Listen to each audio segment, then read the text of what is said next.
This conference will now be recorded. All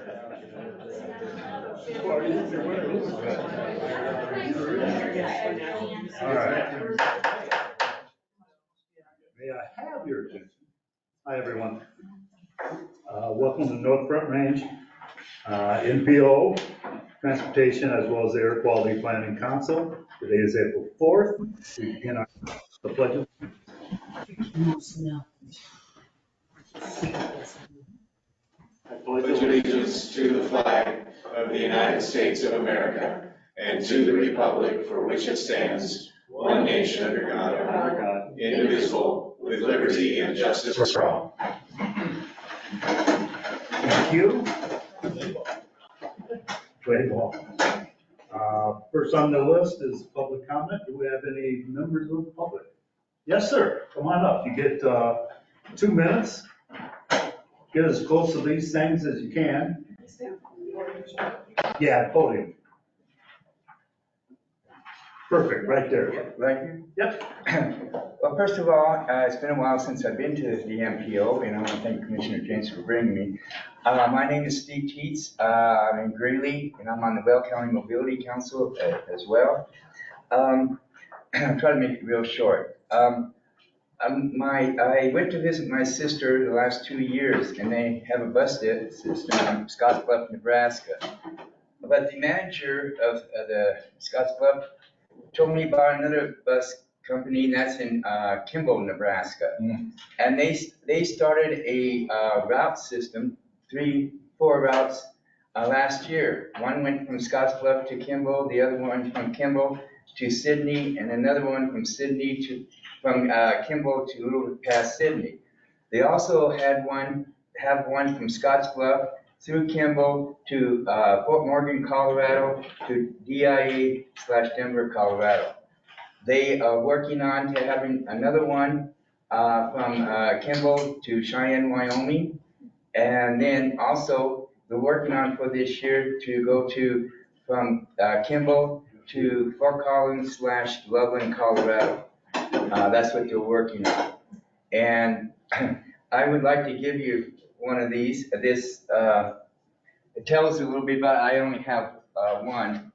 And if you don't mind looking at it, because I also understand that Colorado and Wyoming is thinking about having a bus route from Cheyenne on 85 to someplace in Colorado, and on Interstate 25 from Cheyenne.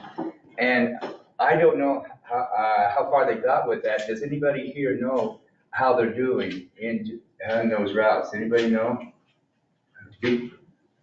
Because it would be very helpful, the connectivity eventually in the next year or two. So I was just wondering. Is there anybody, staff, that knows anything about? I can give a very not great answer. I know they did a study for the I-75 Fort Collins Cheyenne service. I think YDOT and Cheyenne NPO kind of led that Defense Division of Transit and Rail at CDOT, so my headquarters team. We have routes identified. The study just helped us identify that, but as far as funding, we don't have funding for that route at this time. How about 85? You know anything I'm about not sure on that one, but I can look into it. I would appreciate it. Do you Thank want you. contact information? Thank you. Appreciate it. All right. Meeting agenda. Hopefully you've all had a chance to look at it. Any questions, issues? Seeing none. Move to approve the agenda. Second. All right, all in favor say aye. Aye. Any opposed? All right, same mode that's talked about the minutes.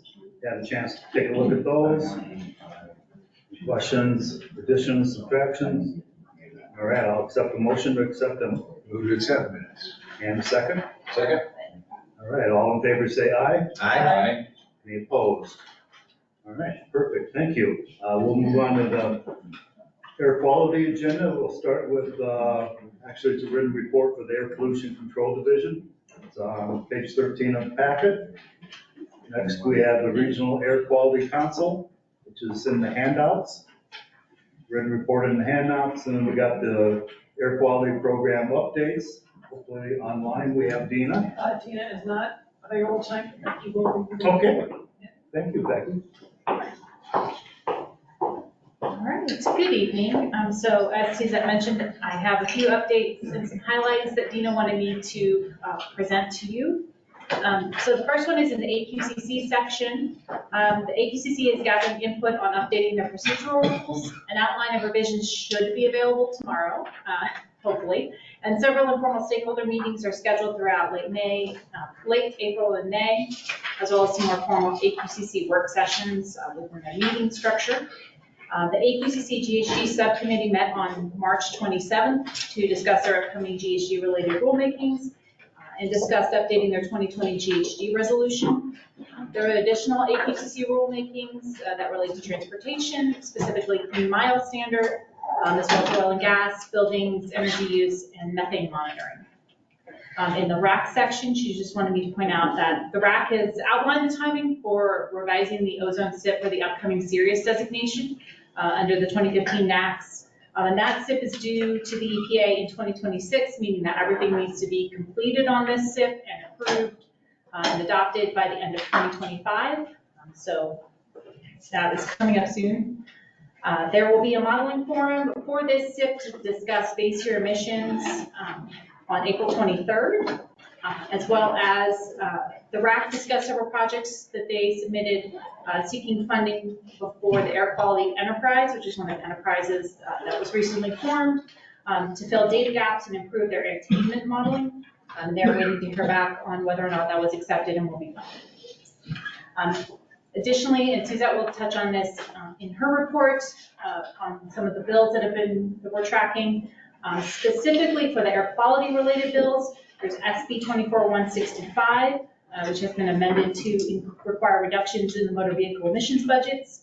And then HB 241341, which removes preemptions such that local governments can adopt more stringent anti-idling ordinances and policies than currently established by law. And then the EPA has finalized the PM 2.5 NAAQS, and currently using the 2020 to 2022 data, only Denver County appears to exceed the lower standard of 9 micrograms per cubic meter of air on an annual average, with Boulder, Weld, and Rio Blanco counties close but not exceeding that at this time. And the EPA has agreed to take several actions that should reduce emissions being transported into Colorado, so that is good news for us. They also plan to collect information from transportation agencies in 2024 to inform these future policies. And at the end of her report, she did list three things the council might want to consider, whether or not want to comment on AQCC procedural rule revisions, if we want to track progress on indirect source rules or other reduction strategies to understand their impact, and to understand the modeling related to updates that affect background ozone and future projections. She also provided me with the list of the upcoming meetings and registration links, and I can provide those in a follow-up email for anyone's interested. So. That'd be fine. Any other questions for Becky? Those items at the end? Mr. Chair, and I really think following the rules is going to be critical. Like, laws come into play, but the rules are where really things are set. And a lot of times we ignore the rules process, and I think that's where a lot of it's going to be set. So I think we should track some of the rules and get some reports on it, see how things are going. Okay. Anybody else?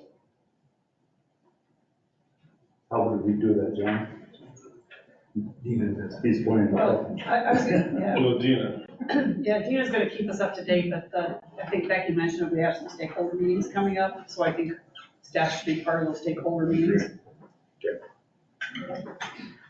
All right. You need anything from us to go that direction? Thank you, Becky. All right, so that's the air quality agenda. We'll move right on to the NPO agenda. First is the report of the chair. He has none. Second is direct report. Suzette. Yeah, just a couple of things. First is that I did want to let everybody know that my position is currently being posted, and it closes on Monday. We do have some applicants that have applied, so that's good. We do have some applicants. But the time is getting short, so we'll hopefully get some more. When does it close? Monday. When do you think you're leaving? Monday. What time is it? So just to give you an update on that. So then the next piece is going through the legislative report. Are you scrolling for me? Okay. So this is also in your packet. This is on the handouts that came out yesterday.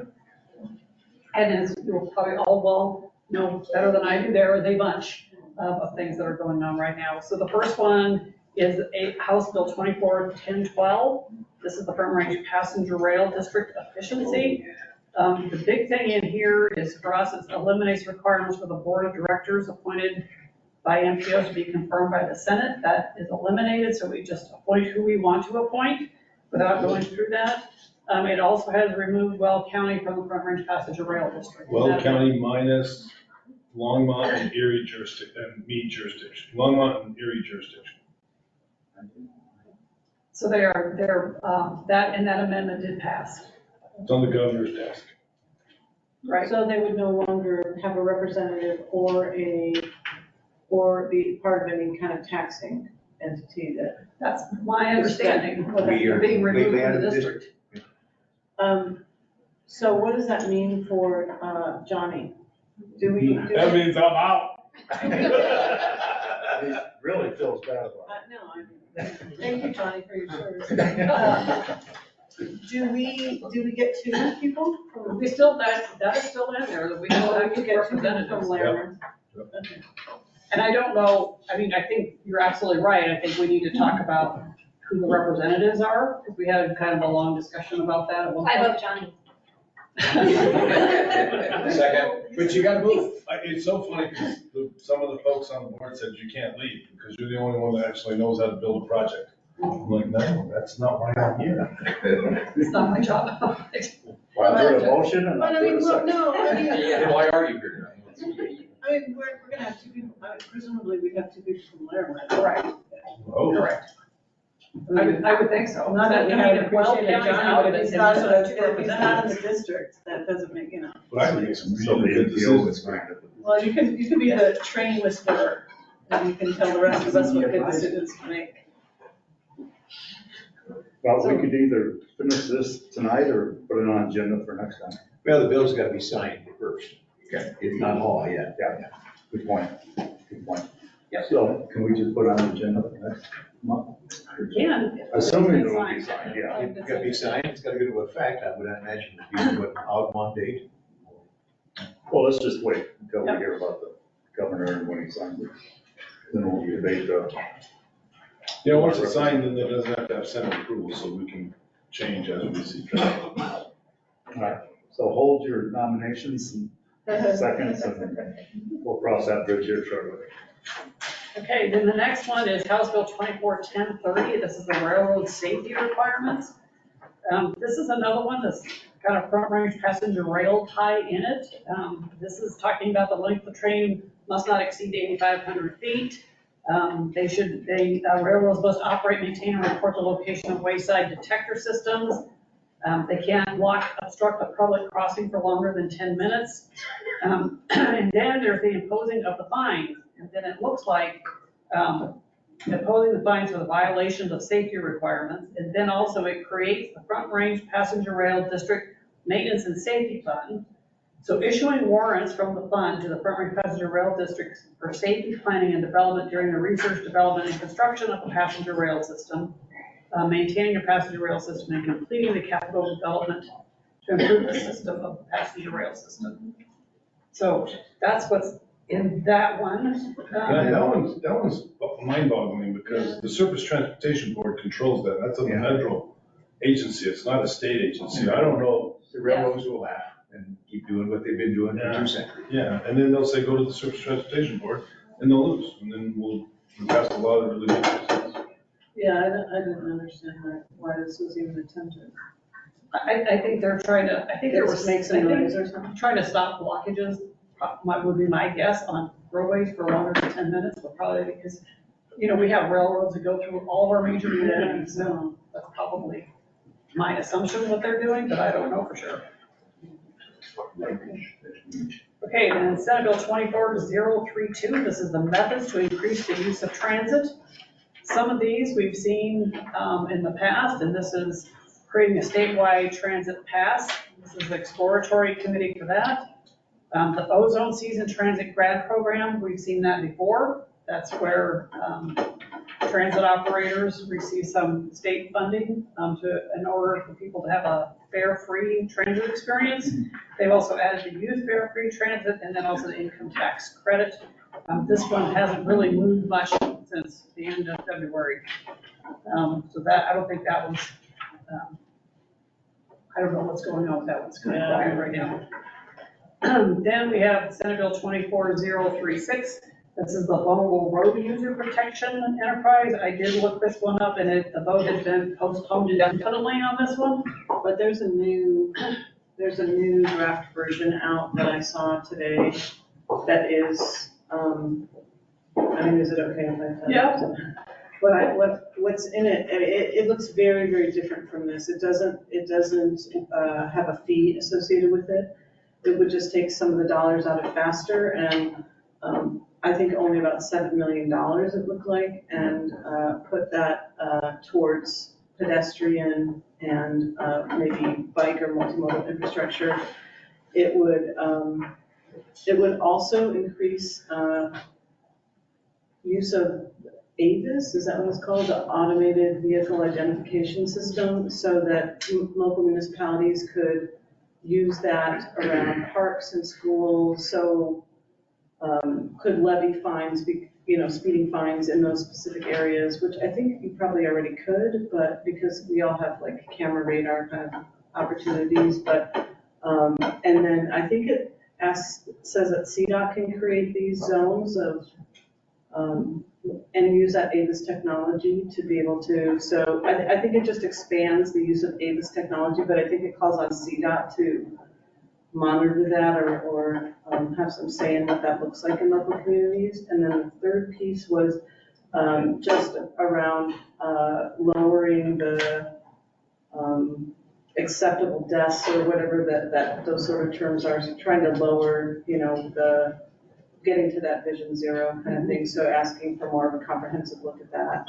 But those were the three pieces: the AVIS technology, using some of the existing safety funds, but not above $7 million, and then the, I was just lost my train of thought, too. Oh, and then just sort of the getting to the vision zero and looking for fewer deaths on the, pedestrian and bike deaths. So is that one, that's a different bill number? Well, it's called, I think it's still called Vulnerable Road Users Bill or something like that. But like I said, it doesn't involve this fee on these vehicles. It doesn't involve, it involves more than the 12 counties that were initially proposed in this bill. So it looks very, very different from this bill. Okay. So FYI, keep your eyes open because we need another bill. Yeah. Okay. Then we're going to Senate Bill 24095. This is the air quality ozone levels. This one we've also touched on in the past. Doesn't look like, it says the last status was 124 of 24. This is the high emitter program. This is if you're in a non-attainment area where you are required to have your car inspected and make sure that it passes emissions. If you fail those emissions, you are required to pay up to $850 to get your car repaired. That if you cannot afford that $850, that's what this program is talking about. They're saying that it would be a voucher program for people that would fall into that, so they would be able to get that $850 to repair their car so that it would pass emissions. So it's coming out of that, at least it says it, so that's what it is at this point. And it also talks about the garden rebate program. I think we've heard from the RAC and others about they're wanting the switch to go to electric lawn and garden equipment. This would also have a rebate for that. Clean Fleet Enterprise, to expand that program to include light duty trucks. And then CDPHE would perform photochemical modeling studies and data analysis. So that is that one. And then this is another one we talked about, House Bill 241313. This is the housing and transit oriented communities. And I think Councilmember Patyanya probably has Did I forget your name again? That was pretty good. Patyandi. And I even said, checked it earlier and I forgot. So, that it only affects Fort Collins. But this is the transit-oriented community, change to the land use codes that would require the transit-oriented developments. There's a lot of things in here that we've talked about in the past. That there is a housing opportunity goals that must be set. Transit center qualifications on there. It looks like the 5th of March was the last time it was referred to appropriations. So that's that one. Then 13, House Bill 24-1304. Excuse me. This is prohibiting all counties and municipalities in the Norfolk Range MPO from enforcing a minimum parking requirement. So that would eliminate the minimum parking requirement that I think a lot of municipalities probably have from developments. Follow a national standard. I think they think that they can build more, like they could build more houses, like you wouldn't have to allow for as much parking if you could, Craft the roads. I'm not saying it's, I'm just saying. Oh, I know what they're John saying. is just like, I didn't say I agree with it. I just said, yeah, they just wanna. That'll help pedestrian safety 100%. Okay, House Bill 24-1366. This is sustainable local government community planning. This requires counties and municipalities to include a climate action element in their master plans. This requires CDOT to coordinate with the MPOs to establish criteria that define growth corridors and identify those corridors. Also requires CDOT and MPOs to work with local governments to develop TDM plans for these growth corridors, and adds additional requirements for CDOT statewide transportation plan. This is a very odd bill, in my opinion. It has, at the very beginning of it, talks about this requirement of climate action element in local plans. And then the second half of it talks about CDOT and the MPOs creating TDM plans on corridors that are not within a TMA. Single issue bill, right? So, Is this the one that came, this is not the CML bill, is it? No.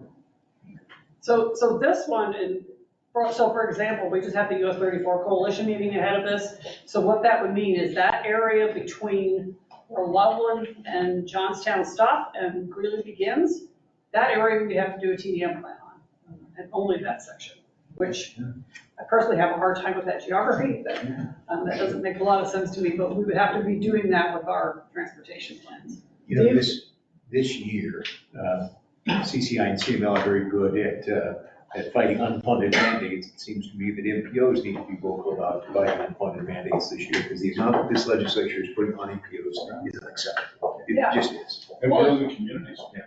How much, I mean, do you think that would require another FTE? I mean, what It is wouldn't that? require another FTE, it's just, It wouldn't, you said. no, it would not require another FTE, it would just add more on to what we're doing, but, we've already got the greenhouse gas requirement, which was an unfunded mandate, and now we're having more of these things that are coming on. And I'll be frank, I think, some of the smaller MPOs probably have a bigger problem, because they do not have the staff, and they'd have to hire a consultant, and they have no money to do that. But It's good to just know that as we, like Scott was saying, as we talk to our advocacy groups, like what the burden would be on you guys. I think the bigger issue for me on this bill is that doing TDM plans on like about a 4-mile section of US 34 just doesn't make a lot of sense to me. I'll check to see where CML is on this. And I don't know if 4 miles is really true, but, It is that. It's, 2 months. yeah, I mean, it's just that area that's between It's 2 months. the urbanized area of Loveland and the urbanized area of Greeley. That's the only place they are requiring that this would require that. And I think, quite frankly, if they want to do that, they should just require MPOs to put a TDM component in their plans, would be a whole lot cleaner. But So wouldn't those be, are those growth management areas for those particular communities then? No, They are for not. census defined, that's the census defined urbanized area, so between those two. So whatever's in a major corridor that's not within those urbanized areas, is what they're saying we need to do a TDM plan on. Okay, Senate Bill 24-184, this is support surface transportation infrastructure development. This one, I think, this is very short in here, but I think this thing has a lot of tentacles that are going out in a lot of places that I may not be aware of. And I think maybe some people at this table may know a little bit more about it than I do. This is concerning the support for the development of surface transportation infrastructure and in connection with providing funding and operational flexibility needed to support the development of transit and rail infrastructure. Here's another one that's tying back to front range passenger rail. So this authorizes the transportation enterprise to impose a $3 a day congestion impact fee on a short-term rental for a gasoline-powered vehicle and a $2 a day for electric vehicle rental.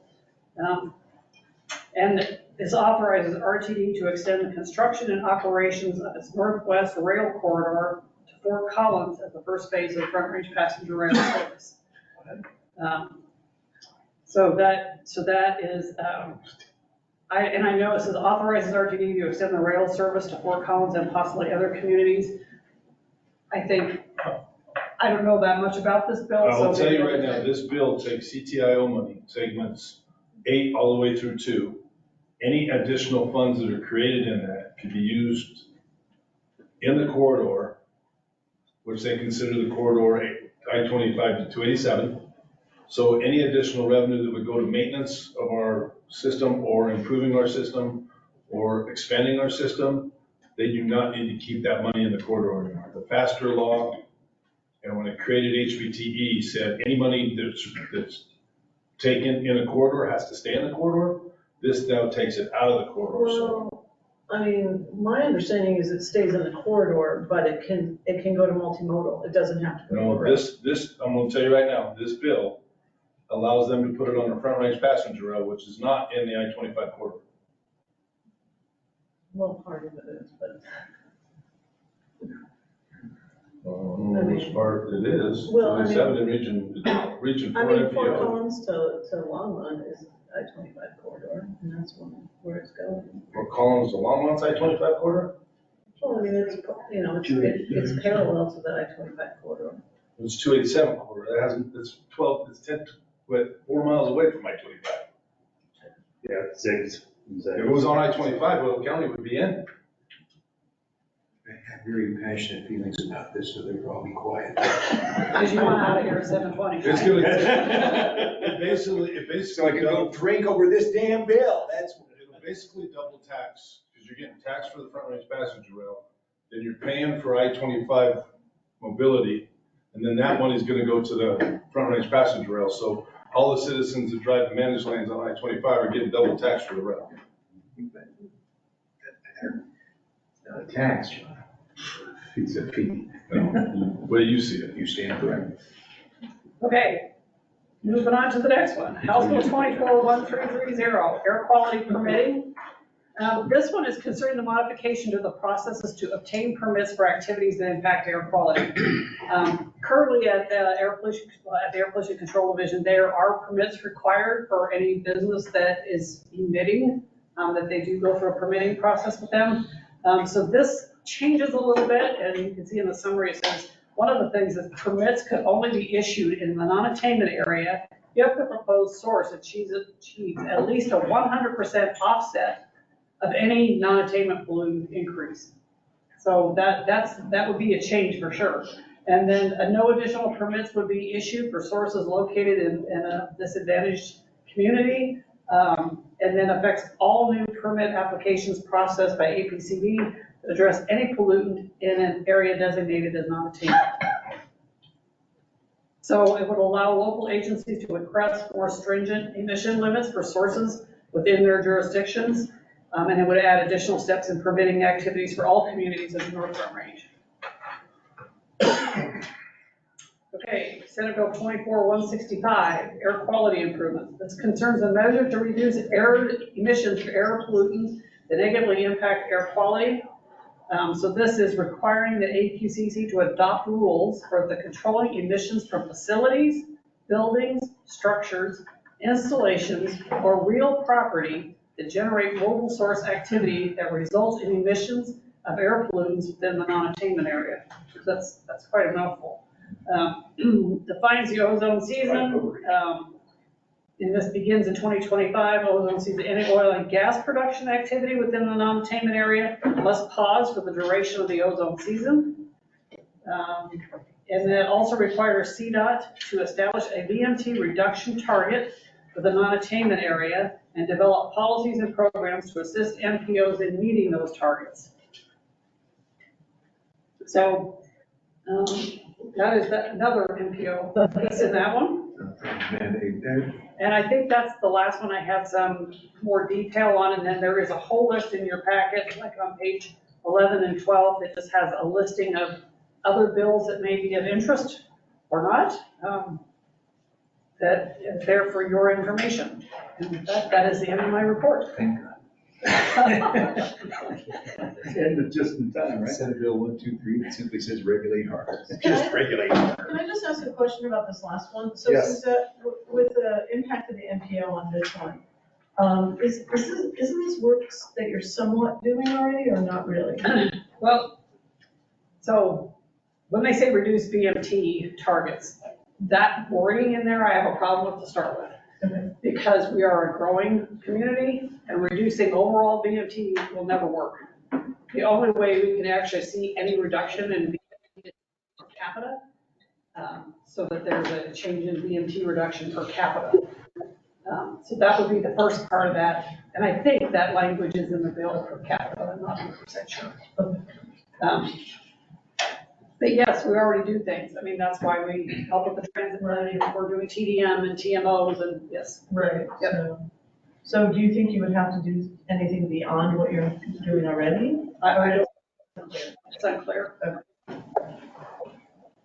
All right, thank you, Suzette. Number 8 is the TAC report, which can be found on page 18 of the packet. Then we have a mobility handout available, number 9, and that moves us to number 10, which is a presentation concerning the Northern Colorado Airport's presentation. Dave, I believe it's Russell, right, Dave? Rupel, all right. Thank you. We've got kind of a trains, planes, what's the rest of that thing? Automobiles, yes. All right, well, I'm Dave Rupel, I'm the interim airport director out at FNL, and I appreciate the opportunity to come and talk to you about the airport. We've got a lot of good things going on there, I think. We'll run through a little bit of history. Most of you are probably aware, but we'll touch on that. Talk a little bit about the governance challenges that we have, a few stats, and look a lot at the projects that we've got going on out there. We've got a lot of good projects. So the airport was established in 63, built in 64. As I'm sure you're aware that both Fort Collins and Loveland had their own airports at that time, and they decided to consolidate the airports at the new site there. And Fort Collins Loveland Airport was born. It's now Northern Colorado Regional. Over the years, there have been a lot of attempts at commercial service. A lot of airlines that have come in there and provided service for a period of time and then had to leave. For the most part, it hasn't ever been because they couldn't get enough passengers. It's been other things. I think with Allegiant, it was because we didn't have a tower, which is one of the things we do have now and are continuing to work on. For Mello, I think they left because they had challenges with how much gas cost at the time, things like that. But there's never been a problem with finding airlines that are interested in being there or finding passengers that are interested in using the services there. So it's something we'll continue to pursue. And the last one there, United Airlines partnered with Landline. We'll talk more about that, but a very creative combination of ground service and connecting to airlines. So what do we do today? We do a lot of general aviation, military, some commercial air service, mostly with charters at this particular point. We've had around 120,000 annual takeoffs and landings. We call those operations. Each one of those is considered an operation. Those numbers are important to the FAA because that's how they determine things like whether you're eligible for a tower or whether you're eligible to build a second runway or things like that. So we track that.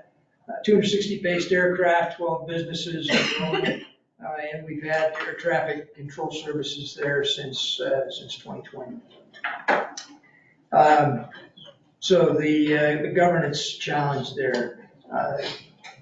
The commission was established in 2015. The two cities both still have governance responsibilities for the airport. And I think what we've seen is that, or what I've seen in the short time I've been there, is that it's not that we can't get things done, but it's not very efficient. And if you're trying to operate at the speed of business, it's really hard to do that when you have three different governing bodies that you have to go to for most things. And I think we've had a recent example that I think is illustrative of the impacts of that. We're building the terminal. We had to have a tap fee for the main water tap for the terminal. Because of the way the governance system is set up, we had to go to 5 meetings, meet with the commission and have 2 readings of the ordinance with each of the cities. So it took about 2.5 months and was just a lot of staff time, obviously, to handle all those meetings. So just to pay a fee, that's the impact of the system the way it is now. The cities recognize that this is a challenging environment, and they put together a governance study that was completed last, I think, October timeframe, and has been available to the public. It's on our website if you want to take a look at it. It's a pretty good study looking at the different governance models that are out there. What they identified were, I think, 12 different models. Some of them are just variations on the same thing. So I think there are basically 5 primary governance models that they're looking at. And the 2 cities have put together a governance study board that'll be meeting here hopefully in the next month or so to start discussing those different governance opportunities that there are. So they just to run down that 5 really quickly, it'd be things like airport authorities. It could be one of the 2 cities stepping away from the airport, so there's only 1 city involved there. It could be an airport district, which is not something that's been done in Colorado, but it could be done through the legislature, similar to a fire district or something like that. There's also just the nothing action that could be taken, or variations on the current system where maybe we have more responsibility in the commission or more responsibility for the director so that it streamlines things a little bit. So there's a number of options to look at, and we're looking forward to seeing that governance study go through and be evaluated here. The commission is just gives you a rundown on the membership there. It's I think an effective commission. It's just the challenge that we have is that it's not just the commission, it's also 2 other governing bodies that we have to go through. Some quick stats: charter employments, 1,800 charter employments.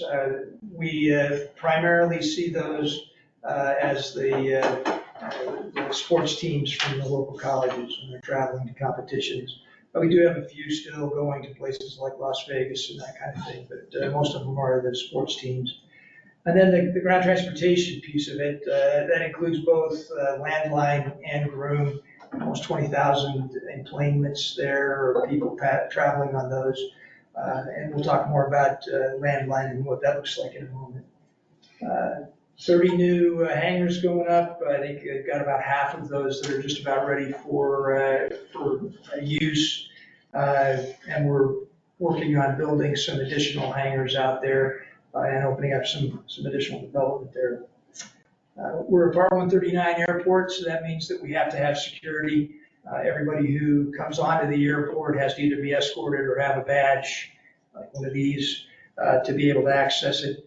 1,300 badges right now, so those are tenants and businesses and people at the fixed base operation and things like that. And all of it's run by a staff of 8 people, which is something that we're definitely short-staffed there. And we're working on developing a staffing plan to add additional staff, especially as we look at opening up the terminal and needing to have additional maintenance staff to handle that. A few more stats. Air traffic control, I mentioned the 120 operations. That's kind of our estimated amount right now. The official number is 110,000 operations. That's what we call the tower count.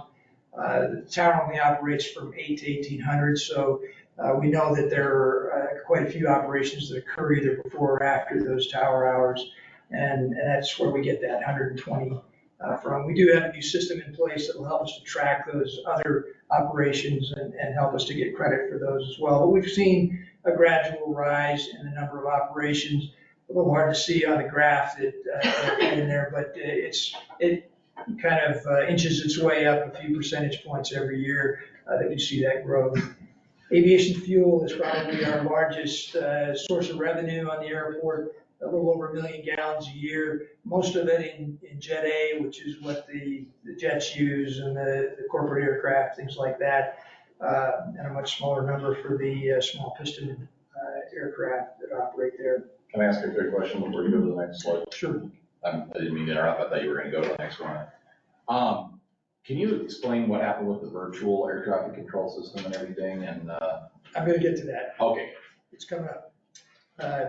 So I think the last stat, I think that is probably the most important stat, is these direct impacts.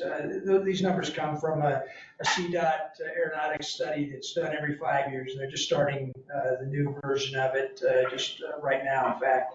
But this comes from 2018, and I think when you look at it from the outside in and you try to see how many, what is the impact of an airport on the local community, this gives you a really good idea. 1,000 jobs, $51 million in payroll, 83 million in added value, and 160 million in business revenues. So even a small airport can have a significant impact on the local community that most people don't see. You don't recognize those funds that are gained through it. Okay, multimodal aspect of the airport. We talked a little bit about the ground transportation opportunities that are there. That links us to other commercial service opportunities down at Denver International. We also have, of course, the general aviation population that flies out of there and links into other forms of transportation, including rental cars and things like that. Electric charging stations, of course, there's electric cars, but there's also a number of different electric aircraft that are coming out, and especially for the training environment, the aircraft training environment, those are very, I think, very popular. They will be very popular, and we'll be able to support those in the future. Talk about technology, innovation, education, and training. Some of that is, a good example of that is the digital tower as we continue to work on that project there. And then, of course, supporting just the business travel and the leisure travel. So digital tower. It started back in, I think, 2016 was when they first started the effort with the Colorado Remote Tower Project. You probably saw in the paper, we lost our original vendor last year. Seabridge decided that they were going to pull out of the project because they couldn't meet all of the requirements from the FAA. But it's not dead and gone. The FAA still has a remote tower. They call it now the Digital Tower Project. And they have a new vendor that is at the tech center back in Atlantic City. And that vendor will eventually be coming out to FNL once they get their certifications done at the tech center. So what the digital tower is really just using cameras and other sensors to provide information to a controller who's located in an off-site control room. So in this case, the building is on the airport. It could be any place, really, as long as they can get the data that they need. The real positive feature with it is that it provides so much more information to a controller than what they get with a traditional tower. Traditional tower, all they have is the on one eyeball, pretty much. And these, the systems are designed to actually identify aircraft that they can't even see and provide them with information on that specific aircraft as it's moving through the airspace. So it's an amazing system, and it really just has to work its way through the FAA certification process. So one of the items that's part of it, and it has been a big point of discussion, is this STARS system, which is basically just a radar system. Provides a lot of additional information to the controllers.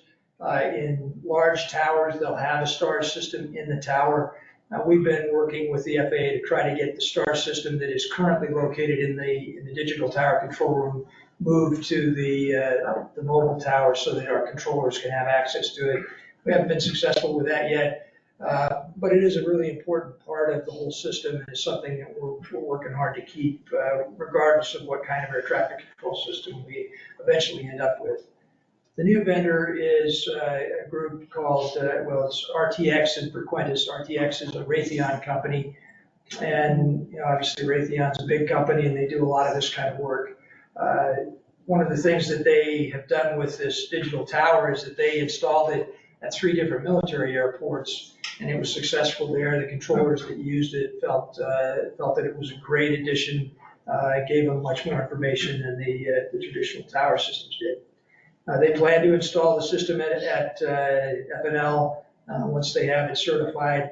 We're looking forward to that happening maybe in the early 2025 is what we expect. One of the things that we have been able to do with the FAA is to kind of have a dual path. We were accepted into the Federal Contract Tower Program as of the first of this year. One of the things that requires is that we start down the path towards a traditional tower. And the first step in that path is something called the siting survey, where they actually have to look at all the possible sites where a tower might go. They evaluate what a controller can see from that site and those kind of things. So that process takes about 2 years. The digital tower process is going to take about 18 months to 2 years to be able to get to a point where we know whether it's viable or not. So we'll have a decision point in about 2 years where we can make a decision about whether to go to traditional tower or whether we've got a viable option in the digital tower or not. So either way, we'll be able to keep moving towards a tower of some kind and continue to have our traffic control services at the airport. Can I ask you a question? Yes, ma'am.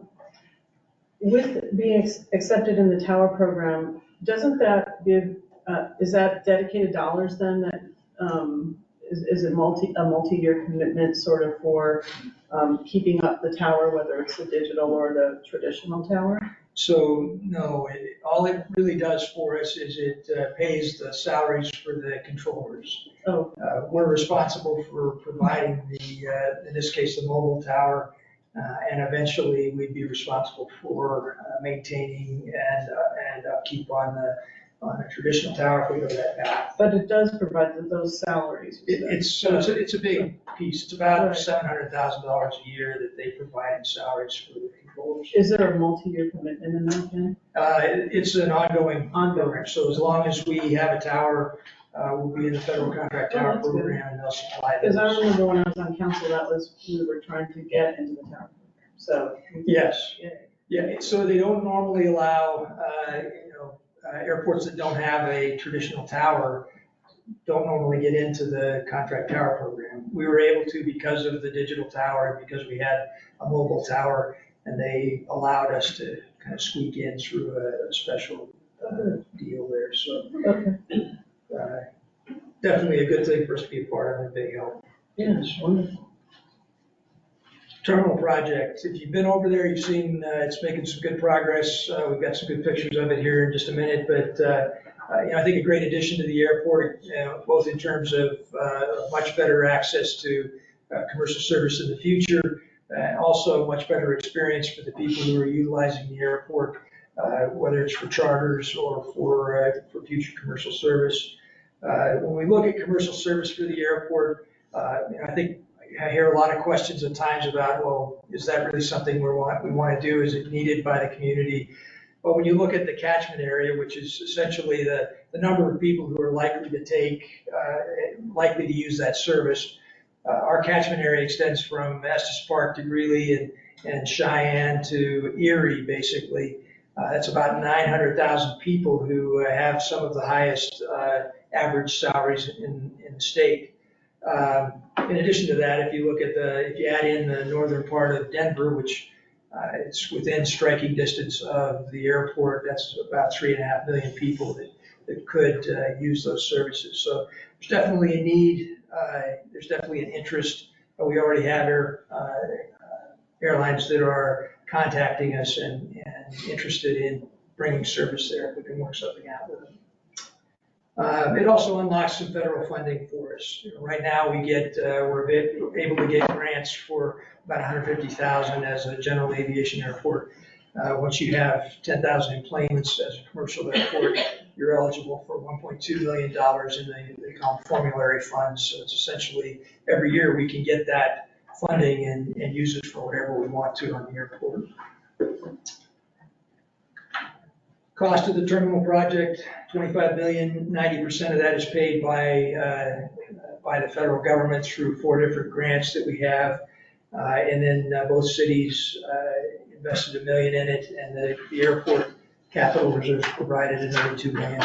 That's a picture from just a couple days ago. A couple of things to point out. First, the tower's making great progress. We should expect to see, stonework and things like that going up in the next couple of weeks. But also looking at the full parking lot. That's just a standard thing there with landline, the number of people that utilize that service and that are also interested in airline services, it continues to be high. Landline, 12 round trips a day with their service and growing. We're still looking at the opportunity to have secure-to-secure service there. What that would mean is that you could go to FNL and check in through TSA and then be dropped off on the secure side down at Denver International, just like you're getting off of a flight and you can walk down the concourse to your flight from where they drop you off. So a great service. We can't get that yet because we don't have TSA service, but as soon as we have other airline service there, we'll be able to have TSA service that will also support this going forward. Just a couple of architectural renderings of it. I think a nice building with some great views, especially on the west side there. We also have private aviation. Discovery Air is a large development on the southeast side of the airport, 30,000 square foot corporate hangar there. They just recently hired a full-time customs support agent there. They'll provide a full service customs office there. So that opens the door for a lot of things. It will be a great addition to the airport. That individual should start work down there pretty soon in the Discovery Air hangar that they have there. And we continue to see growth in business and corporate travel as well. Just run through a couple of the projects that we've got going on out there, some carryover projects from 2023. Of course, the terminal construction, runway widening, we're in the design phase with that. The runway widening is required by the design requirements from the FAA because of the type of aircraft that we have flying into the airport on a regular basis. So we have to add 25 feet on each side of the current runway to make it wide enough to take it to 150 feet wide. So that especially aircraft like the A320 that we do get in here pretty regularly on charters, and a number of airlines fly that aircraft. So that's a requirement for it to fly there is that 150 foot wide runway. So we're working on that project. We've also been looking at some areas like the number 3 there on the map for some general aviation development, trying to find areas where we can put in some new hangars and get some hangar development going there, and continuing to work on the digital tower project.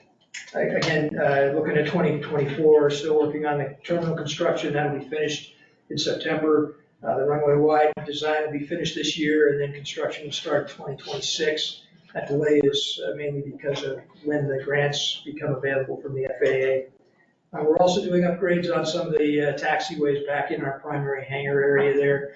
A lot of those haven't been worked on in a while, and so we were able to get some economies of scale by tying those taxiway projects to a taxiway B&D reconstruction there, which is a federal project. So benefiting from that. That project will be finished up probably this summer. So it's about a 10-day project to finish that. We are putting out a request for expressions of interest on general aviation hangars in sites like we call it Site C, which is number 6 on the map there. Also, a couple other areas on the airport. So we'll put that out probably in the next couple of weeks, and then hope to get some development going later this year. That's it. What questions can I answer? Any questions for Dave? Another question. Are you contemplating like any of this kind of personal aircraft kind of thing that go short distances? Is that something that, I know that's somewhat out in the future, but I know like places like Japan are doing a lot of, kind of work in that space. So have you thought about that? Certainly in development. I think we're not doing any of it right now in terms of direct planning because there aren't any companies that are commercially providing those services yet. But certainly that will be something that will be part of the future for the airport. Thank you. Any other questions? Yes, ma'am. Have you ever thought of putting in a bird bath? A bird bath. Yeah, for washing the planes. Oh. Of course, yeah. We actually had one there. Suzette's lost. I thought this was so there's no birds around. Thinking of birds. We actually used to have one there. There are some challenges with containing the water, the effluent from it because of the oil that's in it and that kind of thing. But it's one of the things that is envisioned in the new hangar development that we're looking at that Site C for would be a fully plumbed airport bath over that area. Airport bath, there you go. People certainly do want that, and it's better to have it in an area where it can do it safely and environmentally. I was just curious because fuel, you said, is one of your major incomes, and I didn't know if that would bring in more income. It wouldn't hurt. I think it probably wouldn't compete well with fuel, but fuel and land leases are the biggest thing. Although once we get commercial service in there, I think things like parking will also add a significant amount of revenue, and just fuel for the aircraft, that's going to bump up that fuel number significantly as well. When I fill up my pickup, I get a car wash for $8. So is that what you're thinking? Yeah. Do you like that? Yes, I know. Permanent sticker up There you go. Punch card. Anything else for Dave? All right, thank you, Dave. Thank you. Nice job, appreciate it. All right, we'll move on to our one and only discussion item, number 11, fiscal year 2024 to 2025 Unified Planning Work Program with UPWP FY 2025 task. Sounds like more work. Go ahead, Becky, whenever you're ready. No. There we go. Oh, no, that's it. Okay. So good evening, sorry. So every 2 years, the North Range NPO updates its Unified Planning Work Program, or UPWP. And this guides and contains the transportation planning work for the North Range NPO staff, as well as the member agencies and CDOT. And identifies not only the work products and the tasks and the deliverables, but also the funding sources to fund those various tasks. The current UPWP provides a transportation planning work program for fiscal years 2024 to 2025, so October 1st of 2023 through September 30th of 2025. And this UPWP reflects the Planning Council's goals, the Regional Transportation Plan, as well as the 2023 Memorandum of Agreement that we have with CDOT, the three entities that have transit operations, so cities of Fort Collins, Greeley, and Loveland, and the NPO. Additionally, there are 10 federal planning factors that were first brought forth in MAP 21 in 2012. There were 8. Then in the FAST Act in 2015, there became 10, and those were carried through in the 2021 IIJA or bill law, as well as 8 updated planning emphasis areas issued by FTA and FHWA in December of 2021. So all of those are incorporated into our UPWP tasks, and there are tables in the UPWP prospectus that show which of our tasks and subtasks hit and meet all of those different planning factors as well as emphasis areas. We also have our UPWP broken out into 6 different tasks or work elements. Those include monitoring, plan development, planning services, plan implementation, which are all transportation planning related, mobility, which is the mobility program, and then administration, which encompasses everything administrative for the NPO. VANGO, local agency tasks, and CDOT tasks each have their own appendices, A through C, within this document. There are no funding attached or deliverables attached to those. Process-wise, the Finance Committee will review the FY 2025 budget at their April meeting. It is anticipated they will recommend Planning Council approval at the May meeting, and at that time, the updated 2024 to 2025 UPWP with these tasks, as well as the budget for 2025, will come to you at your May meeting for approval to allow CDOT and FHWA approval prior to the October 2024 deadline. So for this particular UPWP task update, there was only one MPO related task that was updated, and that is task 5.3 within the mobility section, transportation demand management, TDM. And all that was added to that is FY25 deliverables. Only 2024 deliverables were provided in the original UPWP, and now we've added 2025 deliverables.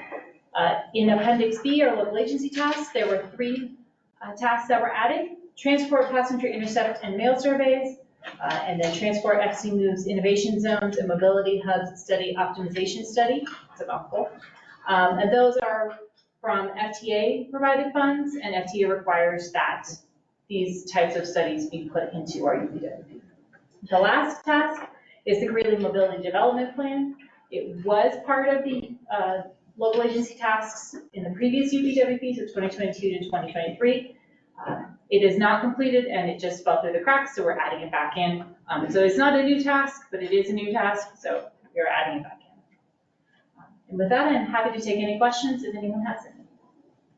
Well, she was told to keep it short. So Charlie, let her keep it short. Yeah. Any questions for Becky? That's good. Thank you. I think Lynn, appreciate it. All right, let's go on to council reports. First up is Jim Kelly. He is online. Jim, can you hear us okay? Yep, I can hear you just great. Sorry I can't be there in person today. Go ahead. Can you hear me okay? Yes. Yes. You can hear me. Yes. All right. So I don't think you can see me, but that's no great loss. So, yeah, somehow my camera doesn't want to talk to you. But last month there we go. At our meeting, the most significant thing, I think, a couple of things that came up besides talking about budget, which we consistently do, is that we voted to move the BNSF intermodal facility that is down in Denver out to an interchange on I-76 in Weld County. So that passed. That I think is going to be just a great boon to Weld County for employment, et cetera. So significant financial impact, significant transportation reduction ability. We also had another significant thing, and we've been talking about this month by month, is the Bridge and Tunnel group is looking at issuing bonds And we've been discussing, how the bond market is, what a payback period is, for that, et cetera. On Wednesday night, so that's Thursday, that's the main meeting. On Wednesday, we have instructional undertakings. And on Wednesday night, we had dinner with the RTD board. And there's a lot going on, in the legislature with regard to reorganizing things in the transportation area, in the train transportation area. And so we wanted to sit down, meet with the RTD board and see what they're like, how the two boards might be able to work together a bit. And there was a little angst, I would say, from the RTD board, not knowing, what is going to happen there with regard to front range passenger rail, CDOT, RTD, and that's all yet to be determined. So, yep, that's my report today. Questions from anybody on that? Any questions for Jim? Seeing none, Jim, I think you're free. Okay, great. Thank you. All right, let's move on to CDOT Region 4 update. Josie Thomas. Hi, good evening. I will keep this short and sweet for you guys so we can continue getting out of here early. A couple I-25 updates with regard to tolling. We have a few of our ingress and egress lanes that will be lengthened. We're doing that because we got feedback that we need to do that for a better user experience, so that's good. And then as far as tolling, it will commence around fall of 2024. So the summer's good. So use it while it's free. I think this is a setup. Because everybody's used to hauling, going fast in the third lane. And then all of a sudden, oh, now you gotta pay for it. And so everybody's gonna be taking, this is a marketing ploy, I think, actually. No comment. I'm on to something. Related to I-25 and our mobility hubs, they are currently in the testing ITF elements phase. The first bus dry run, I haven't drank yet today, guys, was completed in March, and that was to calculate schedules and routes, and so we're making progress there, which is really great. We are going to have an official handoff from Region 4 engineering staff to our DTR staff down at headquarters. DTR is Division of Transit and Rail. So we'll do that official project handoff in early summer, and then it's officially a transit project and operations and things of that sort. They are anticipating passenger bus service to start in late summer of 2024, so not too far away at all. Some project-specific updates over in Loveland. On 34 near Langston Lane, which is kind of by Devil's Backbone, our CDOT engineering and maintenance teams are working together to flatten approximately 200 feet of existing unrecoverable shoulder. That is causing a bit of an increase in crashes in that area, and so they're working together to kind of get that resolved. They're expecting that to be completed in fall of 2024. And then I wanted to give a shout out to our hosting community, Windsor. We are working with you guys. We're collaborating to remove actually a redundant pedestrian crossing at Main and 8th. We're hoping that this actually encourages folks to use the, and I gotta read this, the RRFB, which is the rectangular rapid flashing beacon for all you non-engineers out there. So we're hoping that improves a little bit of redundancy there. And then I don't even need my notes for this one. This is just a reminder for safety. We just had a study come out recently that 75% of Colorado drivers admit to using their phone when they're driving. That's pretty embarrassing. That's sad. I do have to read the stats here. From 2012 to 2022, 718 Coloradans lost their lives due to distracted driving. It's a crisis.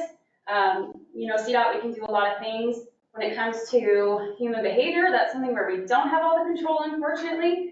But I just wanted to end this update with a very important reminder to drive safely. Things are changing when the weather changes. We have different pattern shifts. Animals are moving at different times. Like same goes for people. More people are recreating outside. So please just be aware for other modes of transportation and keep that in mind when you were out and about. Oh, and go slow in the cone zone. That's our motto. That's it. Do you guys have any questions for staff? Questions for Joseph? See none, thank you. Thank you. Appreciate it. I have a question, Josie. Oh, you're not off the hook. Who is it? Go ahead, caller. Sorry. Been going back and forth between Denver, and here quite a bit. And has there been any discussion of increasing enforcement on 25 on the express lane? It's nuts. There's, I'm not the slowest driver in the world, and people are going 90 or more in the express lane. If that have you heard any discussion, in your district about that, or no? I personally have not, Commissioner, but the good news is I share a building with CSP. So I can put out some feelers there and get back to you on that. I will say personally, I experienced the exact same thing. So it's definitely a shared sentiment. They're hauling in that express lane. And so I agree with you. Enforcement is probably necessary to be increased for sure. So I'll pass that message along. Yeah, if you don't mind, that would be great. Thank you very much. That's welcome. Can somebody let us know when they're gonna up their, monitoring? That would be inside information. No. Yeah, let me know as well, please. We'll text you, Commissioner Kelly. Why does CDOT and CSP have to be in the same building though? It's pretty efficient. It's time to run, Joseph.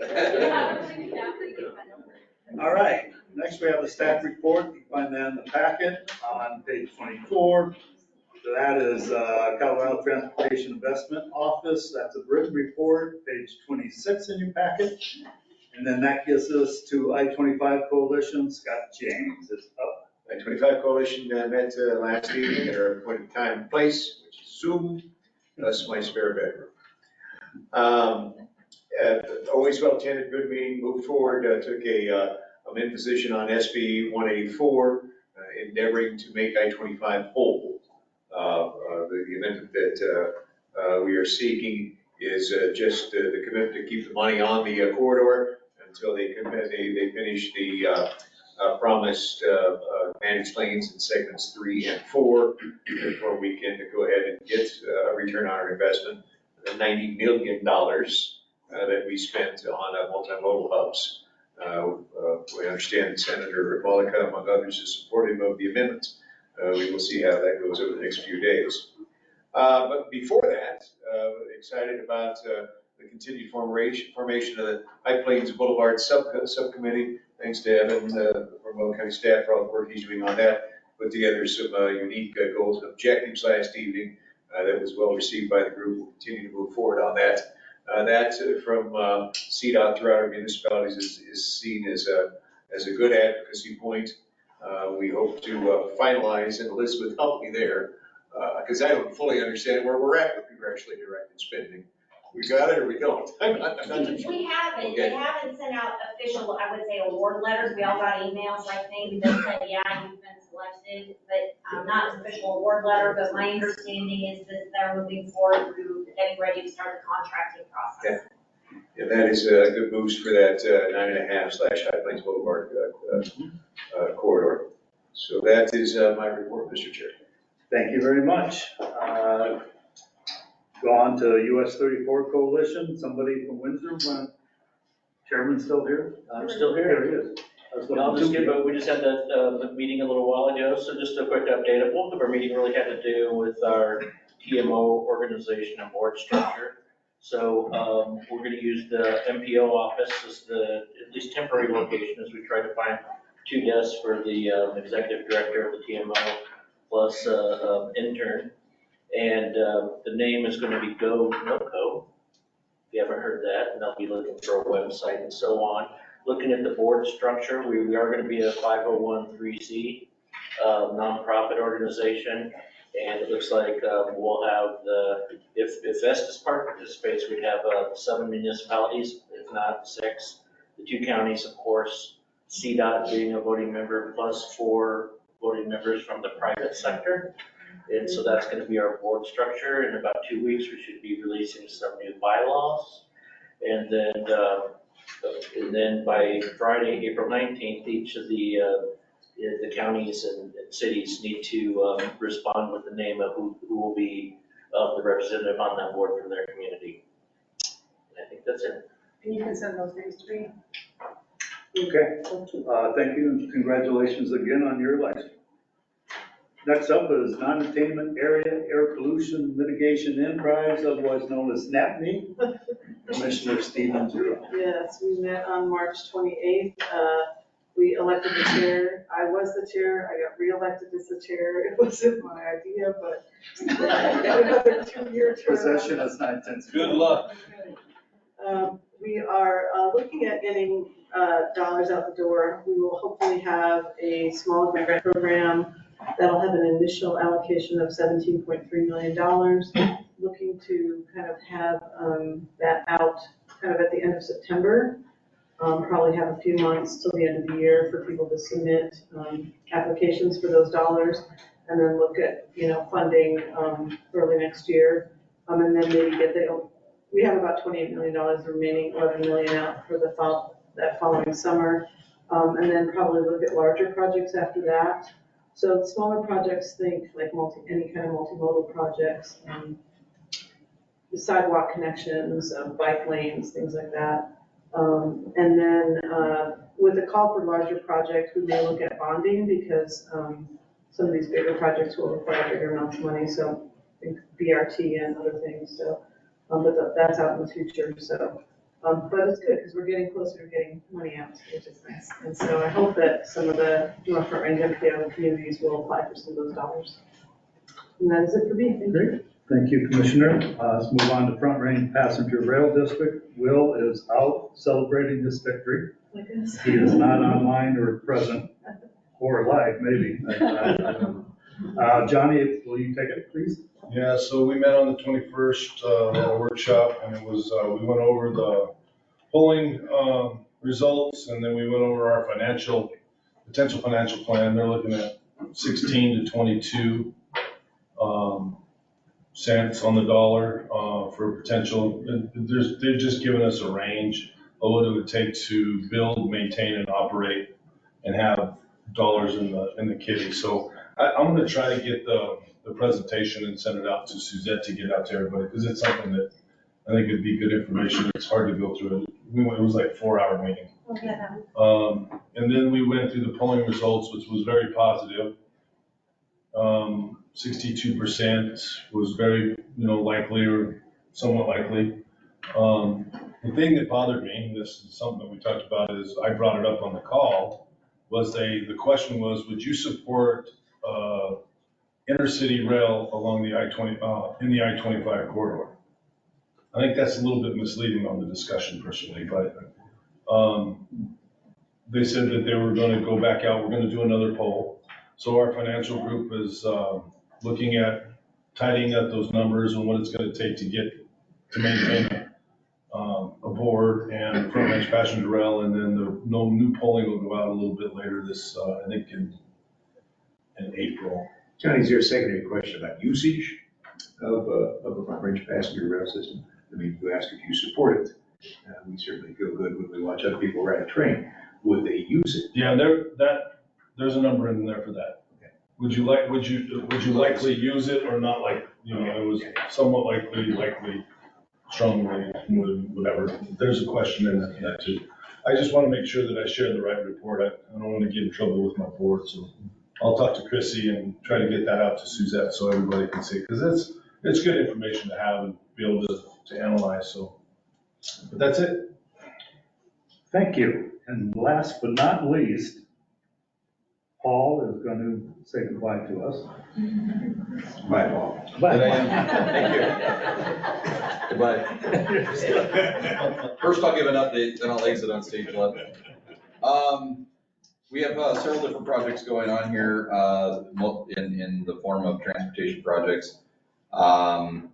I'm gonna go in reverse order. Omar put this list together for me because we have so much going on that's in his department, but, first of all, this is part of our North Campus. This was, phase, one. Phase two is another enlargement of this campus, but we have, even more coming here with our police department that's just north of here that'll be done, about August of this year.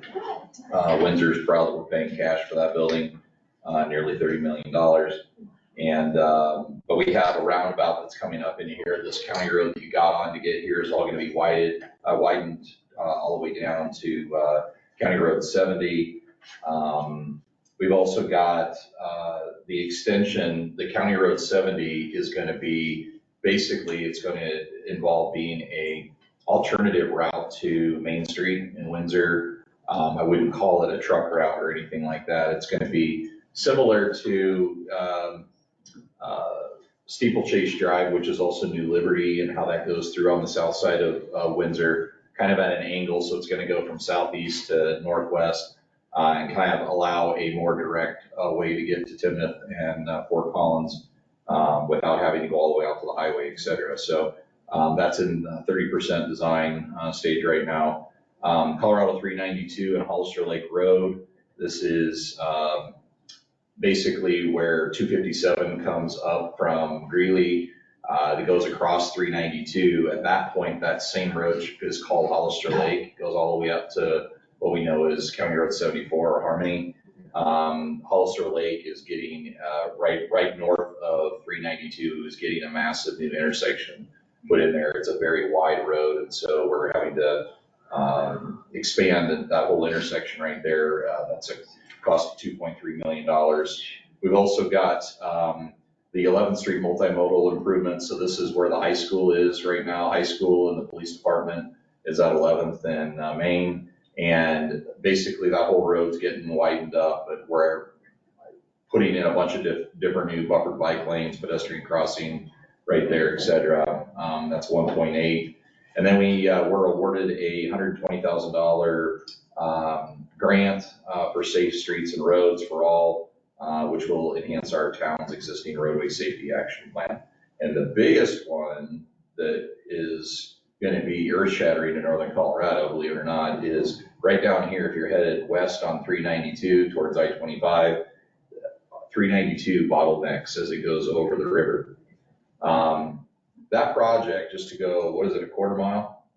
Half a mile? 3/4 of a mile, to widen that to 4 lanes with a new bridge that's 4 lanes wide.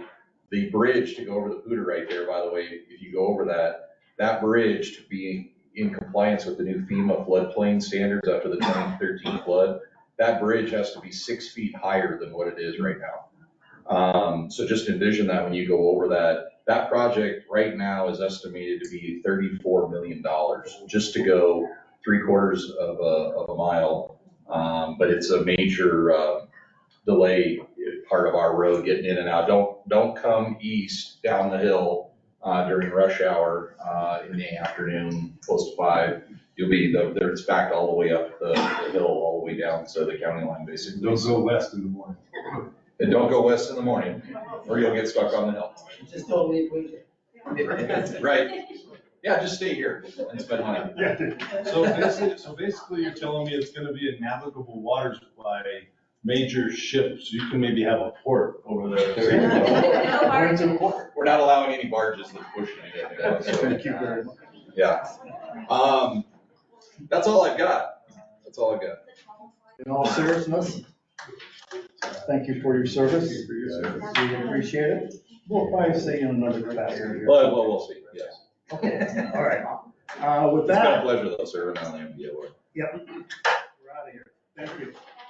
You missed it by 4 minutes. Oh.